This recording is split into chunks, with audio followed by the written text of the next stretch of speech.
फरवरी में माघ महीने की दूसरी एकादशी जया एकादशी कब है? जानिए सही तिथि, शुभ मुहूर्त, पूजा विधि और पारण का टाइम। साथ में जानेंगे कि लक्ष्मी नारायण की पूजा कैसे करें। नमस्कार भक्तों, जय श्री राम। स्वागत है आप सभी का मेरे YouTube चैनल में। आइए भक्तों, आज की वीडियो में आप लोग जानेंगे कि एकादशी कब है। जया एकादशी, जो फरवरी महीने की दूसरी एकादशी जया एकादशी के नाम से मनाई जाएगी। आइए जानते हैं कब मनाई जाएगी। 8 फरवरी को जया एकादशी का व्रत रखा जाएगा। जया एकादशी का व्रत रखने से सभी पापों से मुक्ति मिलती है और मोक्ष की प्राप्ति भी होती है। कई लोग महीने की सिर्फ एक ही एकादशी का व्रत रखते हैं, लेकिन कई लोग महीने की दोनों एकादशी का व्रत रखते हैं। अक्सर लोग शुक्ल पक्ष की एकादशी का व्रत ज़्यादा ही रखते हैं। तो आइए जानते हैं, प्रत्येक माह के शुक्ल पक्ष और कृष्ण पक्ष की एकादशी तिथि को एकादशी व्रत रखा जाता है। इस दिन जगत के पालनहार श्री हरि विष्णु जी की पूजा आराधना के लिए विशेष माना जाता है। हर साल माघ महीने की शुक्ल पक्ष की एकादशी तिथि को जया एकादशी व्रत रखा जाता है। इस साल 8 फरवरी को जया एकादशी व्रत रखा जाएगा। जया एकादशी का व्रत रखने से मनुष्य को आरोग्यता का वरदान प्राप्त होता है और जीवन के सभी पाप और कष्टों से मुक्ति मिलती है। जया एकादशी व्रत रखने से भगवान विष्णु जी की कृपा से मृत्यु के बाद भूत पिशाच की योनि में नहीं जाना पड़ता। यह व्रत पितरों के लिए रखने से उनको पुण्य फलों की प्राप्ति होती है। तो आइए जानते हैं एकादशी की सही तिथि, शुभ मुहूर्त और पारण का सही टाइम। क्योंकि कोई भी व्रत रखने से पहले उसका सही समय और सही तिथि जानना बहुत ही जरूरी है। कोई भी पूजा करने से पहले उसका शुभ मुहूर्त जान लेते हैं, तभी हमें पुण्य फलों की प्राप्ति होती है। तो आइए जानते हैं, माघ महीने की शुक्ल पक्ष की जया एकादशी की शुरुआत 7 फरवरी को रात 9:26 पर होगी और एकादशी तिथि का समापन 8 फरवरी को रात 8:15 पर होगा।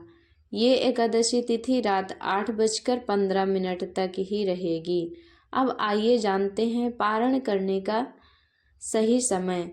8 फरवरी को जया एकादशी का व्रत रखने वाले जातक 9 फरवरी को सुबह 7:04 से लेकर 9:17 तक द्वादशी तिथि में व्रत का पारण कर सकते हैं। यही शुभ समय है। अब आइए जानते हैं जया एकादशी की पूजा विधि, जिसे जानना बहुत ही ज़्यादा जरूरी है। आइए अब जानते हैं पूजा विधि। जया एकादशी के दिन सुबह जल्दी उठें। ब्रह्म मुहूर्त में उठना बहुत ही शुभ माना जाता है, इसलिए सुबह ब्रह्म मुहूर्त में जल्दी उठ जाएं। स्नान आदि से निवृत्त हो लें।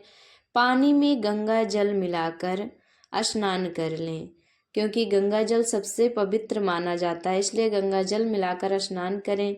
उसके बाद में शुद्ध और साफ गंगा जल से पवित्रीकरण कर एक चौकी रखें। उसके ऊपर पीला कपड़ा बिछाएं जो शुद्ध एवं साफ होना चाहिए। उसके ऊपर फिर माँ लक्ष्मी और विष्णु जी की मूर्ति या फिर प्रतिमा स्थापित करें, उसका भी पवित्रीकरण करें। अब विष्णु जी और माँ लक्ष्मी को मौसमी फल अर्पित करें। यथासंभव जो हो सके आप वो चढ़ा सकते हैं, जरूरी नहीं कि बहुत सारे फल ही चढ़ाएं। उसके बाद पीले फूल अर्पित करें। भगवान विष्णु जी को पीला फूल बहुत ही प्रिय है, इसलिए पीला फूल जरूर चढ़ाना चाहिए।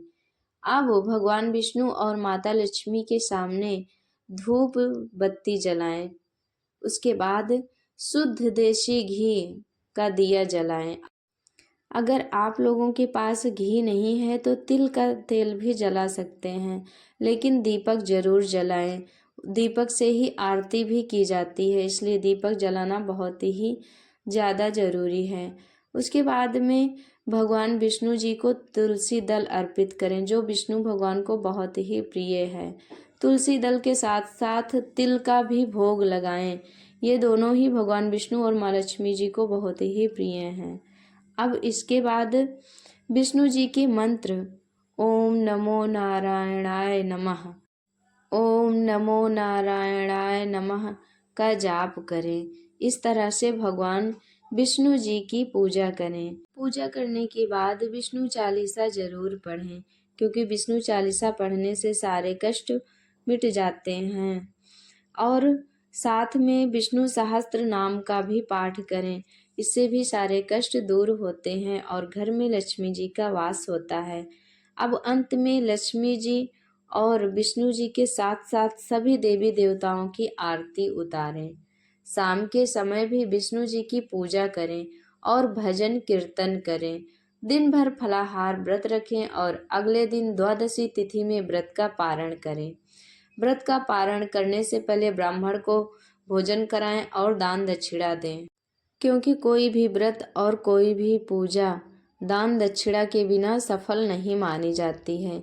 इसलिए दक्षिणा अवश्य ही देना चाहिए। दक्षिणा देने से हमें उस व्रत के फल की प्राप्ति होती है और उस पूजा का फल मिलता है जो हम करते हैं। इसलिए जब भी आप कोई पूजा करें या व्रत करें तो दक्षिणा अवश्य ही दें, इससे आपके पूजा सफल मानी जाएगी। तो भक्तों, ये वीडियो यहीं तक थी।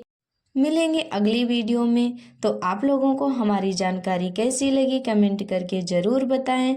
अगर कोई त्रुटि भी हुई हो तो वो भी बताएं और कमेंट में हमेशा की तरह जय विष्णु भगवान लिखना बिल्कुल भी मत भूलिए और वीडियो को लाइक कर दीजिए। अगर आप चैनल पर नए हैं तो सब्सक्राइब कर लीजिए, बेल आइकन को प्रेस कर दीजिए ताकि हमारी वीडियो का नया नोटिफिकेशन सबसे पहले आप लोगों तक पहुँचे।